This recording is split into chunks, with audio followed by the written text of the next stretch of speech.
You're listening to live and local conversation on Talk Radio 600 WBOB. The lines are open. Dial 854-1320. Now let's return to Cindy Graves, politics, business, and mayhem.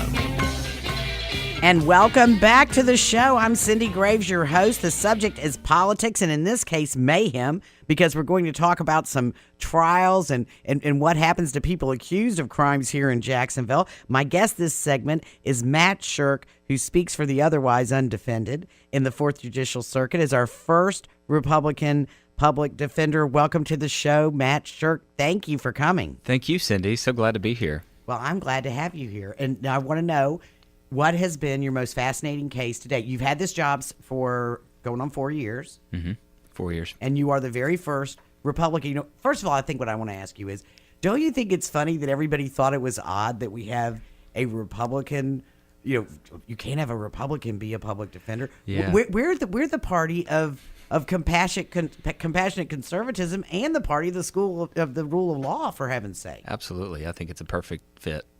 Well, so what has been your most fascinating case? Well, I would probably say the Christian Fernandez case is the most fascinating case. I bet. Which is still pending and still going on. So that's code for you can't talk about it, right? Yeah. So you'll have to come back on a day when you can talk about it. How about so as far as the challenges of the office, I know that you've been doing a lot of tidying up. I know that you have been also doing your good conservative thing by making things run more efficiently, financially and so forth. Mm-hmm. Yeah, we one of the things when I ran in 2008 was we were going to make it much more fiscally conservative in terms of the expenditure of your tax dollars. We spend about $15 million of tax money every year, and so we've been really tightening the belt over the last 4 years. Not only have we been getting cut by this, we're state-funded agency by the state because of their tough fiscal times, but we've made cuts ourselves. When we've been able to return over $1 million back to the state of Florida in the last 4 years of unused tax money. We started a cost recovery program to start collecting money from the clients. The services that we provide aren't entirely free. There is a $50 fee that's imposed for every single person that we represent. We had 42,000 cases last year, to give you an idea of 42,000. 42,000 cases. Ooh. And so they're required to pay $50 within 7 days of being appointed a public defender. Most people don't even have the ability to what was that? I don't know. We're having just all these little sounds today. I think we're not under attack, though. We're fine. We're here talking to Matt Shirk, our public defender for the 4th Judicial Circuit. And so we started a cost recovery program by just telling the clients that there's a $50 fee that so this is new under you? No, this is not. This is new that we're actually trying to collect it.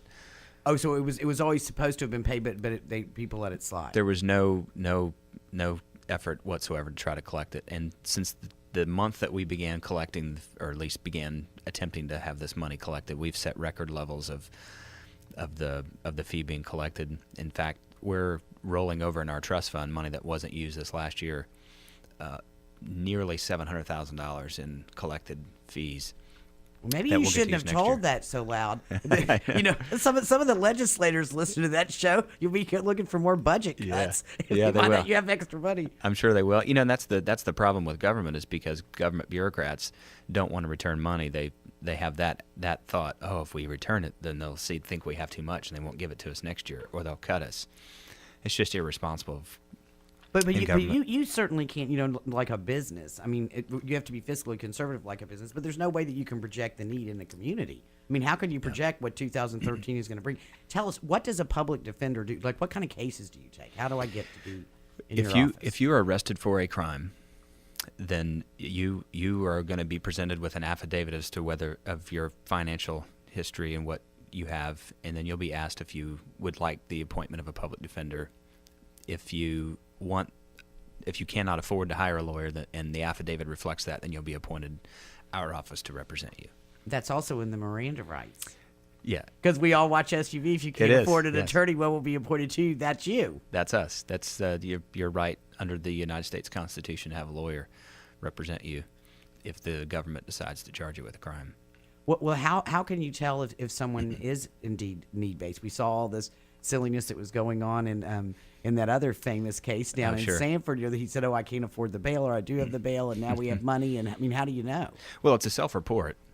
There's been some debate over the last 4 years, and this was another issue that I brought up when I ran in 2008. Is someone ought to verify, and so there's been a debate. We've debated this in the legislature for the last 4 years. They've just tried to figure out a way. Well, how can we verify what money and what finances and assets and liabilities that people have?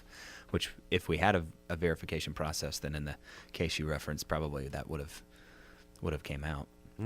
Well, so now tell me, how many attorneys do you have working for you? I have 75 lawyers, 150 total employees. Wow. 3 counties. We are in Duval, Clay, and Nassau counties. We have an office in all 3 counties. Most of our employees are right here in Duval, which is the largest of the 3 offices. So what's the normal? I guess not the normal charge, but the largest percentage of people are charged with what crime? Or what's your? It's almost split just about evenly. About half are misdemeanor, about half are felonies. Now, felonies, you have anywhere from third-degree felonies, which could be a large check that you've written that you didn't have the money for, or it could be a capital homicide, or some drug possessions and things like that. So in the case that we referenced earlier with the Christian Fernandez, you're defending him against a murder charge. We're not defending him any longer. I see. We withdrew. He had a group of lawyers that pooled together and decided they wanted to represent him pro bono, and so now they represent him, and so the taxpayer's not paying for his representation any longer. But does that often happen with these high-profile cases? It can happen. I'll tell you, it happens every day, about 10, 15 times a day. A lawyer comes in, either is getting paid or not getting paid, and they decide to take on one of our cases, which we'll gladly step aside and let them do that. Well, because you have a big caseload. We did 42,000 cases last year, and it costs about $250 a case, is what we're paying. When you add up all the assets that we have, all the allocated funds that we have, and you divide the number of cases into that, it's about $250 a case. And how long does it Pretty take cheap. to? I would think that's pretty cheap. I mean, how can you do that for that amount of money? Well, we have a great team of lawyers that are dedicated to the mission that we have, and they work hard, and I'm proud of all of them. They do work long hours, and they do not get paid very much money. I was going to say, why do y'all do this? Because you clearly, if you invest all the money and the effort into going to law school, none of you do it just for the money, obviously. We have two kinds of people that work for us. We have the people that want to make a career out of it. They don't care about the money. They went to law school because they want to do what we do, and they do it. And the others that are there because they want to give back and do some public service, but they really want experience, and then they're going to move on and go into private practice and try to make money. Well, let me ask you a question. Is the murder rate up in Jacksonville? It is not up. It's down. Good. Well, I'd heard rumors that possibly, and maybe that's the police unions putting that around so that because I know we've taken a lot of officers off the street. You're not seeing your business increase. Our business is going down. In 2008, the year before I took office, we had about 60,000 cases, and we're at 42,000 cases last year. And crime is going down. It's going down all over the country. And it's going down here in Florida. It's going down here in Jacksonville. It's just a phenomena that's been going on since about 1994 in this country. It's just slowly going down. Well, for a while there, our murder rate was going up, and we were the murder capital of the world before we got Angela. Yeah, it's going up and down. Yeah.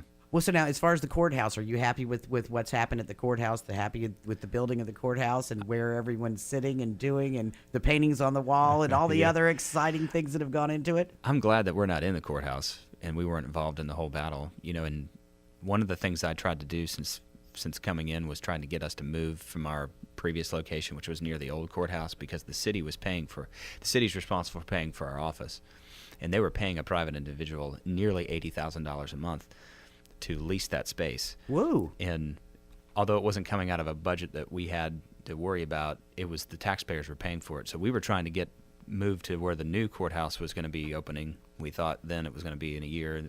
Yeah. But I remember those days. It was back in 2002 when they go any moment. Yeah. But we tried and tried and tried. We got it moved, and we moved into a new facility in October. We moved early. our lawyers had to walk to work and back for 7 months, but it saved the taxpayers here locally almost $1 million.